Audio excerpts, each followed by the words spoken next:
अस्सलाम वालेकुम व्यूवर्स, आपका स्वागत है अद्दुहा अकेडमी के नए प्रोग्राम में। और हम जो पिछली बार हम लोगों ने शुरू की थी इस्लामिक साइकोलॉजी की सीरीज़, उसी को हम कंटिन्यू कर रहे हैं। अगर आपने इसका पहला पार्ट नहीं देखा है तो इस वीडियो को अभी रोकिए और पहले जाके जिसका जो फर्स्ट पार्ट है उसको देखिए। ये वीडियो उसी की ही कंटिन्यूएशन में है। तो बात कंटिन्यू करते हैं। हमारे साथ डॉक्टर अबू मरियम मौजूद हैं। डॉक्टर अबू मरियम, क्या जो पेशेंट डिप्रेशन या स्ट्रेस से गुजर रहा है उनके लिए कुरान हदीस से इलाज काफ़ी नहीं है? बिस्मिल्लाहिर्रहमानिर्रहीम। अस्सलामु अलैकुम वरहमतुल्लाहि वबरकातुहू। वालेकुम सलाम वरहमतुल्लाहि वबरकातुहू।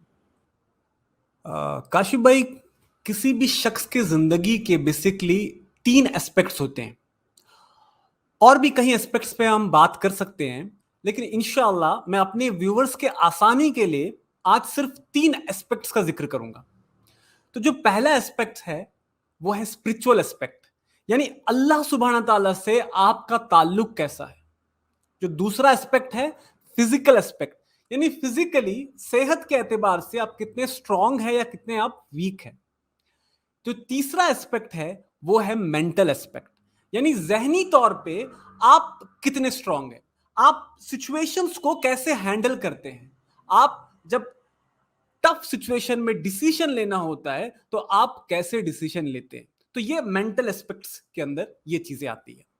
और ये जो तीनों एस्पेक्ट है इसे आप एक ट्रायंगल की तरह समझिए, यू। अब इसके टॉप में जो है आप स्पिरिचुअल एस्पेक्ट को रख दीजिएगा।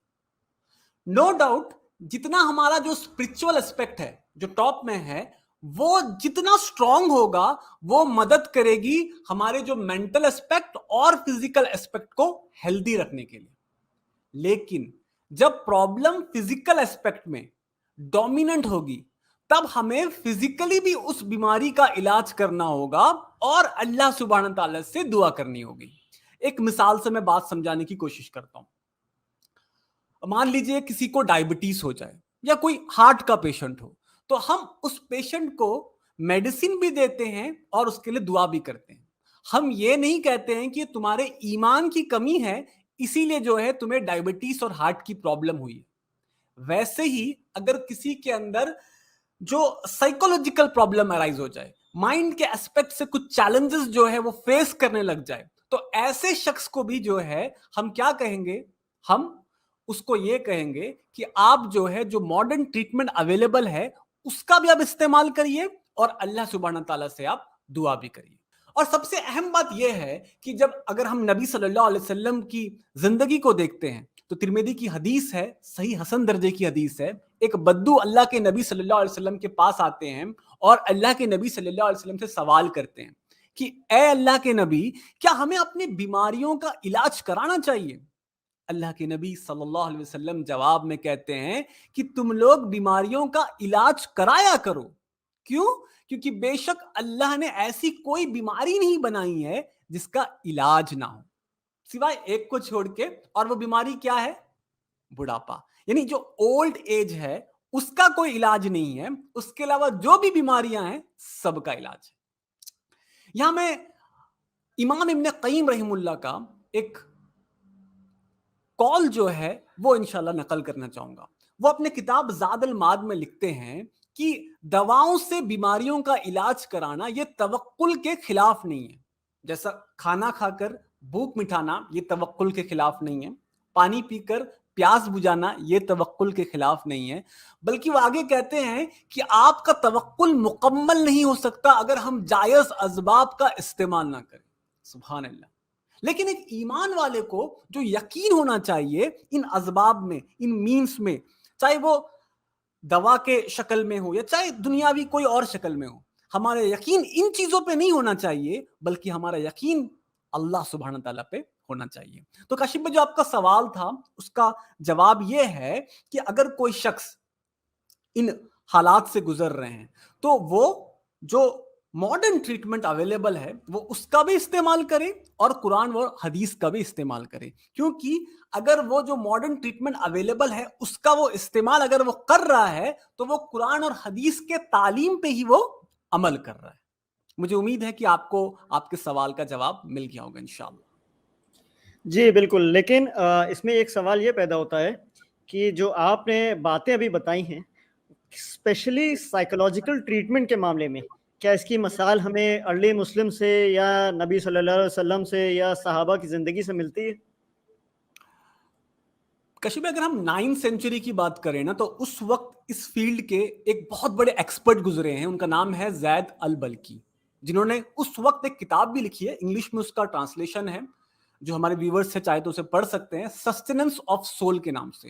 اور اس کتاب میں انہوں نے آرگیو کیا ہے کہ جیسے کسی کو فزیکل النس ہو سکتی ہے، ویسے ہی جو ہے سائیکولوجیکل النس بھی ہو سکتی ہے. اور انٹرسٹنگلی اس کتاب میں انہوں نے ڈپریشن کو، اینزائٹی کو، او سی ڈی، آبسیسو کمپلسو ڈس آرڈر، obviously انہوں نے اس کا نام نہیں مینشن کیا ایسے، اس کے جو سمٹمز ہے اس کو انہوں نے اس کتاب میں ڈسکس کیا.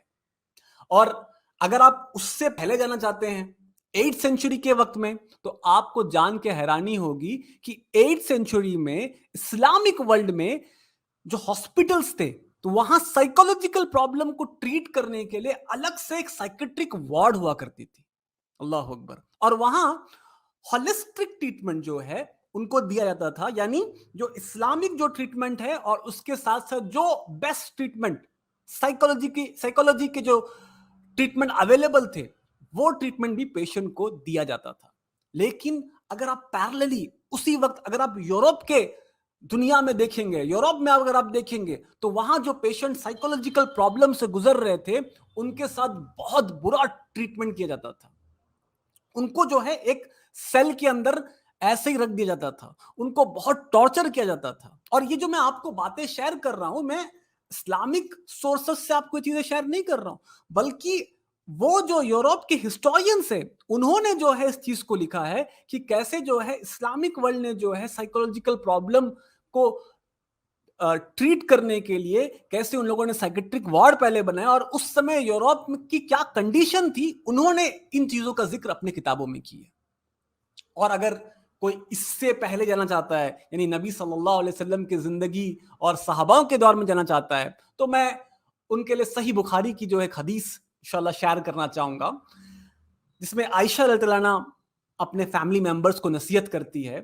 جب بھی کسی کا انتقال ہوتا ہے یا کوئی گزر جاتے ہیں، تو اس سمے وہ نصیحت کرتی ہے باقی عورتوں کو کہ تم لوگ تلبینہ تیار کیا کرو. کیوں؟ کیونکہ میں نے نبی صلی اللہ علیہ وسلم سے سنا ہے کہ تلبینہ لوگوں کے غم کو، سیڈنس کو دور کرتی ہے اور لوگوں کے دلوں کو سکون دیتا ہے. تلبینہ کیا ہے؟ بہت سے لوگوں کے ذہن میں یہ سوال آ رہا ہوگا. تلبینہ کیا ہے؟ دودھ، شہد اور بارلی جو ہے اس کے پاؤڈر کو مکس کر تلبینہ جو ہے بنایا جاتا ہے. اوکے، تو آپ تلبینہ کو ایک نیچروپیتھک میڈیسن سمجھے. سبحان اللہ، میرے اور آپ کے پیارے نبی صلی اللہ علیہ وسلم سائیکولوجیکل سٹریس سے ریلیف پانے کے لیے تلبینہ کو جو ہے ریکمنڈ کیا کرتے تھے. تو میں آپ لوگوں سے بھی کہوں گا کہ اگر آپ میں سے کوئی شخص کبھی گریف اور سورو، ان مشکل حالتوں سے گزرے، تو ضرور تلبینہ جو ہے آپ لوگ ٹرائی کریے. بلکہ میں کہوں گا کہ آپ لوگ ضرور تلبینہ جو ہے اسے یوز کریے، کیونکہ یہ میرے نبی صلی اللہ علیہ وسلم کی سنت ہے. تو اس طریقے سے جو ہے جو آپ کا سٹریس ہے انشاءاللہ وہ بھی آپ کو، اس میں بھی آپ کو ریلیف ملے گی اور آپ کو اس کا ثواب بھی ملے گا انشاءاللہ. جزاک اللہ خیر ڈاکٹر ابو مریم. یوزلی یہ چیزیں جو لوگوں کو نہیں معلوم ہوتی، انفیکٹ کچھ چیزیں میں نے بھی آج پتہ چلی پہلی بار. تو اس میں یہ جاننا چاہوں گا کہ جو آپ نے یہ اتنا ٹریڈیشن بتایا اسلامک ہسٹری کا، تو پھر ایسی کیا وجہ رہی جو ہماری اسلامک سائیکالوجی کا جو ٹریڈیشن ہے وہ آج کہیں ایگزسٹ نہیں کرتا؟ کاشف بھائی، اس کے بہت سارے ریزن ہو سکتے ہیں، لیکن مجھے دو مین ریزن لگتے ہیں. پہلی وجہ یہ ہے کہ جب کولونیل پاور نے ہم مسلم کنٹریز کو اپنا غلام بنایا، اسے ہولڈ کیا، تو انہوں نے صرف لینڈ کو ہولڈ نہیں کیا، بلکہ ہم مسلمانوں کے مائنڈ کو بھی جو ہے انہوں نے ہولڈ کر دیا. ہم لوگوں نے خود اپنے روایتوں کو، اپنے ٹریڈیشن کو پیچھے چھوڑ دیا، اور کیونکہ ان کے پاس طاقت تھی، ان کے پاس پاور تھی، ہم لوگوں نے بلائنڈلی ان کو فالو کیا. تو یہ فرسٹ ریزن ہے. دوسری وجہ یہ ہے کہ جب سیکولر ورلڈ میں جب سائیکولوجی ارائز ہو رہی تھی، تو اس میں گاڈ کا تصور وہ مسنگ تھا. جو فطرہ کا کانسیپٹ ہے وہ اس میں موجود نہیں تھا. کہیں اسلامک ٹیچنگ سے وہ کنٹریڈکٹ کر رہی تھی، تو مسلمانوں نے ریئیکشن میں کیا کیا؟ کمپلیٹلی اسے बाइकआउट कर दिया, कंप्लीटली उसे ठुकरा दिया। आज मैं कहूंगा काशिफ भाई, आज सख्त जरूरत है कि हम हमारे असलाफ ने जो इस फील्ड में कंट्रीब्यूट किया है वो जो है हम इंसानियत के सामने हम पेश करें, हम लोगों को दिखाएं कि देखो ये है इस्लाम, और कैसे इस्लाम जो है इन प्रॉब्लम्स को, साइकोलॉजिकल प्रॉब्लम्स को, लोगों के जहनी परेशानियों को, चाहे वो डिप्रेशन हो, चाहे वो स्ट्रेस हो, चाहे वो ग्रीफ हो, कैसे उसको हॉलिस्टिकली सॉल्व करती है। बारकल्लाह फीक। जज़ाकल्लाह खैर, काफ़ी एनलाइटनिंग रहा आज का सेशन भी, और उम्मीद है कि ये सेशन व्यूवर्स को भी काफ़ी बेनिफिशियल लगा होगा। आप लोगों से गुजारिश है कि हमारे इस चैनल को सब्सक्राइब करें और ज़्यादा से ज़्यादा लोगों के साथ इसको वीडियो को शेयर करें, ताकि जिन मुसलमान भाइयों तक ये वीडियो ये खबर ये इंफॉर्मेशन नहीं पहुंची है उन तक भी ये बात पहुंच सके। इंशाल्लाह नेक्स्ट पार्ट में हम इस्लामिक सल्यूशन जो है डिप्रेशन और ग्रीफ का, उसको डिस्कस करेंगे। जज़ाकल्लाह खैर। अस्सलामु अलैकुम वरहमतुल्लाहि वबरकातुहू। अस्सलामु अलैकुम ब्रदर्स एंड सिस्टर्स। अगर आप अद्दुहा एकेडमी के ऑनलाइन कोर्सेज से फ़ायदा उठाना चाहते हैं तो नीचे डिस्क्रिप्शन में हमारे व्हाट्सएप ग्रुप का लिंक दिया गया है, आप हमारे ग्रुप को ज्वाइन करिए। इंशाअल्लाह वहाँ आपको सारे अपडेट्स मिलते रहेंगे। बारकल्लाह फ़ीक। अस्सलामु अलैकुम वरहमतुल्लाह।